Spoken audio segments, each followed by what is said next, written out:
তো বন্ধুরা দেখো নিয়ে এসেছি কচু ভাজা বা সর্ষে দিয়ে কচুর ঝাল, কচু বাটা, যা খুশি বলতে পারো। তার জন্য লাগবে একটুখানি সর্ষে বাটা আর রসুন, পেঁয়াজ কুচি আর ওই যে গ্রেটেড কচু, অবশ্যই কাঠি কচু, মুখি কচু না। যারা আমার মতন খুব ভয় পাও কচু খেতে তাদের বলবো এরমভাবে কচুটা বানিয়ে খাবে, একটুও গলা চুলকাবে না, একদম গ্যারান্টি দিলাম।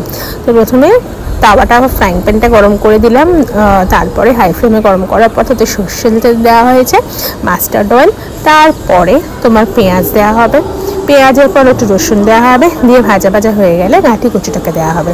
গাঁঠি কচু এটা গ্রেটারে আমরা গ্রেট করে রেখেছি, ওই হ্যান্ড গ্রেটার আমার একটা আছে সেটা দিয়ে। তারপরে ওটাকে খুব ভালো করে ভাজবে, হলুদ দিয়ে, নুন দিয়ে, একটু কালারের জন্য কাশ্মীরি লঙ্কার গুঁড়ো দেবে, আর লাস্টে যখন ভাজা ভাজা হবে একটু জল দেবে, জল দিয়ে ঢাকা দিয়ে দিয়ে একটু ভাজবে। তারপরে সর্ষেটা অ্যাড করবে, বেশ ড্রাই ড্রাই, বেশ মাখা মাখা করে নামাবে। আমি তোমাদের কি বলবো, দুপুরবেলা গরম ভাতে খেতে জাস্ট অসাম লাগে। আমি আজকে পুরো ভাত এই কচুর তরকারি দিয়ে খেয়েছি, এই কচু বাটা দিয়ে খেয়েছি, কচু ভাজা যা বলো দিয়ে খেয়েছি। এটা আমার মা আর সোনামার খুব ফেভারিট একটা ডিশ। তো আজকে যা যা রান্না তোমাদেরকে আমি লোড করে দেখাচ্ছি ব্লগে, সবই মা করেছে, ভীষণভাবে ভালো লেগেছে, এই জন্য আমাদের আজকে মন মেজাজে খুব ফুর্তিতে আছি। তো তোমরা কিন্তু অবশ্যই ট্রাই করবে। আর আমি তোমাদের বলছি আমার যে কোনো প্রকার কচুতে চুলকায় গলা, কিন্তু একদমই এটাতে কিন্তু চুলকায়নি।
তো বন্ধুরা তোমরা একটু মাঝে মধ্যে কমেন্ট করে জানিও যে এই যে আমি বিভিন্ন ধরনের রান্না, ঘরোয়া বেশিরভাগই আমাদের বাঙালি খাবার দাবার, সব রকমই চেষ্টা করছি তোমাদেরকে দেখানোর, যেগুলো আমি করে থাকি।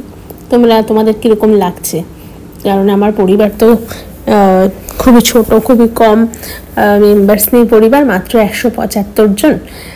সবাইকে খুবই ধন্যবাদ যে আমাকে এভাবে উৎসাহিত দেওয়ার জন্য, আমার চ্যানেল সাবস্ক্রাইব করার জন্য সবাইকে অনেক অনেক থ্যাংক ইউ। আপনাদের সাবস্ক্রিপশানে দেখেছি আমি 175 জন আমার পরিবারের মেম্বার হয়ে গেছে। সবাই খুব ভালো থাকবেন, সুস্থ থাকবেন, দুর্গাপুজো খুব ভালো করে এনজয় করবেন। দেখা হবে আবার নেক্সট ব্লগে।